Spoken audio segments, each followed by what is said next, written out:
এইভাবে ভাବରେ দানেदार रहिबो झुरा झुरा भी रहिबो बेसी घिओ भी हबनी कि बेसी चिपचिपा हबनी कि बेसी मेंचा मेंचा हबनी। तो परफेक्ट भाग मापा सहित आपण मानक सहित शेयर करी डबल हलुआ।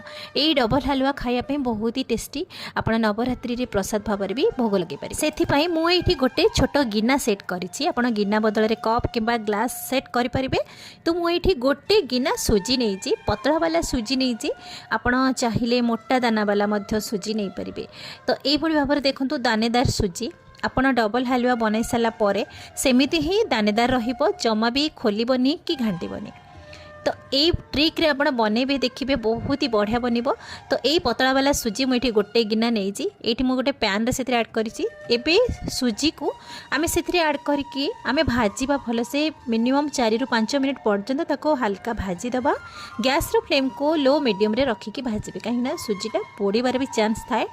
तो से एथिरे ध्यान रखिए आपण टिके मोटा वाला पैन नेबे जेमिति कि बेसटा मोटा थिबो तो सुजी जमा पड़िबनी।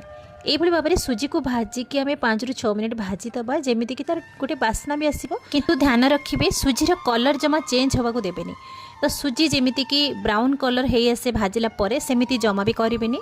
तो सुजी को एमिति हल्का भाजिबे 5 मिनिट पर्यंत सुजीर कलर न चेंज होला पर्यंत। देखंतु ए पर्यंत भी सुजीर कलर चेंज हेनी।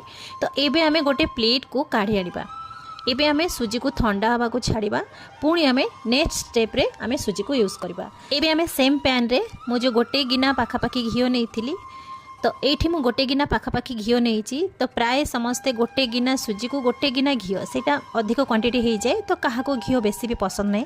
तो मु एठी गोटे चमच प्रथमे घिओ पैन रे ऐड कली। तापरे मु एठी काजू, किछि पिस्ता बादाम, किछि हमर चीना बादाम को ऐड करके मु ताको हल्का गोल्डन कलर और क्रिस्पी होला पर्यंत ताको मु भाजी आनीची। ध्यान रखिए जेमिति ड्राई फ्रूट्स किछि पोड़ी भी न जाए। तो गोल्डन कलर हैला पर्यंत आमे ताको भाजी सारले गोटे प्लेट को काढ़ी आनिबा। एठी आपनक मन पसंद रे ड्राई फ्रूट्स किछि ऐड करि परिबे। तो मु एठी अल्प किछि किशमिश लास्ट ऐड करिछि। ताको पुणी आमे 30 सेकेंड पर्यंत टिके भाजी आनिबा, बेसी समय भाजीबेनी। किशमिश को भाजी की काढ़ी सारला परे एबे आमे सब ड्राई फ्रूट्स को साइड रे रखिबा। सेम पैन रे आमे जो गोटे गिना पाखापाखी घिओ नेइथिले, तो मु सेथिरे 1/3 कप पाखापाखी घिओ नेइछि। तो गोटे गिना सुजीर आमे 1/3 कप भाग आमे घिओ नेइचंती, आ बाकी बळका घिओ आमे साइड रे रखिबा। सेम घिओ रे आमे एठी गोटे चमच चीनी मु ऐड करिछि। तो चीनी को घिओ सहित भल से मेल्ट करेबे। तो घिओ भल से आ चीनी मेल्ट हो सारा पर एठी आमे जो भाजिकी रखिथिले सुजी को पुणी आमे एथिरे ऐड करबा। एबे सुजी आ घिओ सहित भल से मिक्स करदबा। ताको पुणी आमे 5 रु 6 मिनिट पर्यंत ताको भाजिबा। तो एटा आमे 2 थर आमे सुजी को भाजिले। प्रथमे आमे बिना घिओ रे भाजिले, तो ताको आमे गोल्डन कलर हैला पर्यंत भी देई नथिले। सेकेंड आमे घिओ सहित सुजी को पुणी भाजिले। तो एई स्टेप रे आमे सुजी को गोल्डन कलर हैला पर्यंत आमे ताको भाजिबा। ए स्टेप को आपण निहाती मने रखिबे। देखिबे सुजी परफेक्ट आमर दानेदार आ कलरफुल बनिबो। एठी देखंतु गोल्डन कलर सुजी भी हेई आसी आ झुरा झुरा भी हेई आसी। एक्स्ट्रा घिओ भी नाही, घिओ अच्छी किंतु आमर अत्यधिक घिओ भी दरकार नै। एठी मु गोटे सीक्रेट जिंस ऐड करिछि, आपण मानको निश्चित भाबरे पसंद आसीबो। समस्त घरे अवेलेबल भी थिबो, काहेकि ना फूड कलर केसर तो समस्त घरे न थाए।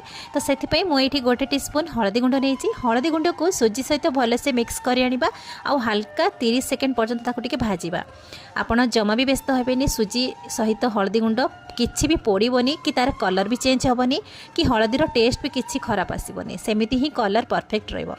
एठी आमे सुजी सहित मु एठी टेस्ट अनुसार गोटे गिना पाखापाखी चीनी। तो आपणक मन पसंद रे जदि अत्यधिक चीनी खाउचंती ताले ऐड करि परिबे। चीनी ए स्टेज रे ऐड करिवार कारण कहिना सुजी दानेदार रहिबो, जमा चिपचिपा हबनी कि मेंचा मेंचा हबनी, आ मिठा भी परफेक्ट आसीबो। चीनी को सुजी सहित एमती भल से मिक्स करके टिके हल्का एमती मिक्स करि आनिबे। एठी मु नेइछि 3 गिना पानी, गोटे गिना सुजी नेइछि आमे 3 गुणा पानी एठी ऐड करिछि। तो 3 गुणा पानी ऐड कर सारा पर देखंतु हळदीर कलर जम्मा भी चेंज हेनी। जी कहबो आपण केसर ऐड करिसंती किंबा फूड कलर ऐड करिसंती। तो एबे आमे सब जिंस को भल से एमती मिसई नबा आ एमती कंटिन्यू मिसौथिबे। जमा स्पैचुला को बंद करिवेनी, काहेकि ना सुजी मझिरे टिके गेटालिया हो आसो से आप स्पैचुला एमती कंटिन्यू चलाउथिबे जेमिति कि धीरे धीरे सुजीर क्वांटिटी धीरे धीरे बहलिया न हो आसी। এইଭଳି ଭାବରେ ଧୀରେ ଧୀରେ ଏମିତି ଚଲାନ୍ତୁ ଆଉ ଏଇ ଟ୍ରିକ୍ को फॉलो करंतु देखंतु केते सुंदर भाବରେ बनिबो। तो सुजी को आमे दुई थर भाजी थिले आउ एठी फूड कलर जगह आमे हळदी गुंड एठी ऐड करिसंती आउ घियो भी आमे अधिक भी देई नांती। तो एठी मु गोटे चम्मच गुजराती पाउडर ऐड करिछि। तो आपण चाहिए एसेंस मध्य ऐड कर परिबे किंतु एई जिंस रे गुजराती पाउडर तार टेस्ट बहुत ही बढ़िया आसे। तो एबे आमे सब जिनस को मिसेइबा देखंतु एठी सुजी बहळिया हे आसुची। तो एठी आमे ड्राई फ्रूट्स जो भाजी थिले आमे अधा सेथि ऐड करबा आउ बाकी अधा को रखिबा गार्निशिंग पई।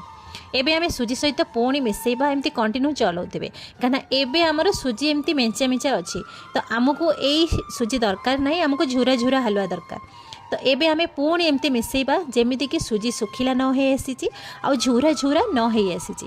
तो एमती ही देखो सुजीर दानेदार केमती टेक्सचर भी जना पड़ जाऊँगी। तो सुजी सेमिति ही गोटा गोटा अच्छी जमा भी खोली ना कि मेंचा मेंचा भी हैनी, सुजी दाना सेमिति ही गोटा गोटा जना पड़ुची। तो ये हालुआ टिके फिका लगे से आपण मिठा को बालांस करने आप गोटे चुटकी पाखापाखि लुण ये आड करेंगे। ऑप्शनल अच्छे आप चाहिए ऐड करेंगे ना स्किप करेंगे।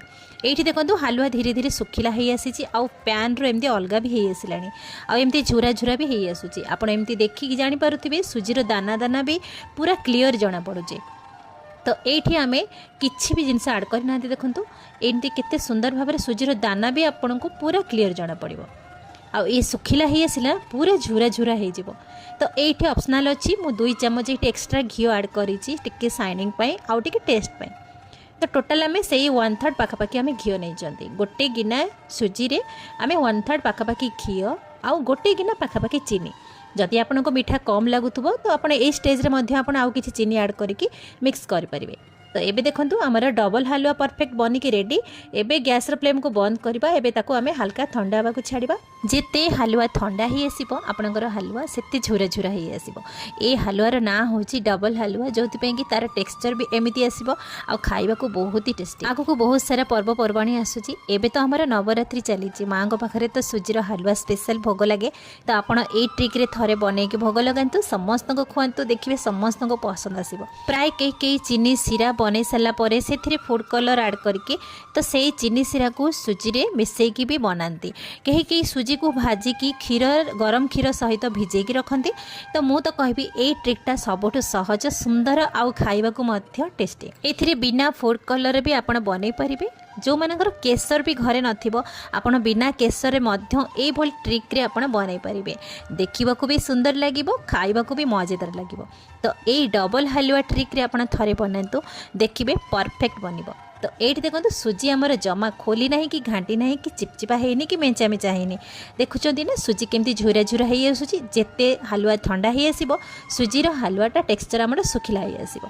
आ तार टेक्सचर देखंतु सेमिति ही गोटा गोटा दाना भी जना पड़ुचे जेमिति कि आपण गोटा गोटा दाना को आपण गणी पारिबे। तो यही भाव में ट्रिक रे आपण सुजीर ए डबल हलवा बनातु देखिए समस्त पसंद आसीबो। स्पेशली तो पर्वपर्वाणी रे बनैकी प्रभु को पाखरे भोग लगातु। 2 थर जेहेतु सुजी को भाजिकी आम बनइले हलवा। तो ये हलवार ना डबल हलवा। यही रेसिपी आपण मानक केमिति लागिला मते निश्चित भाव में कमेंट रे लिखि। बिंदु रोषेई चैनल को सब्सक्राइब जदि करि नाहंती तो जल्दी सब्सक्राइब करि नियंतु। पुणी देखा नुआ वीडियो रे से पर्यंत नमस्कार।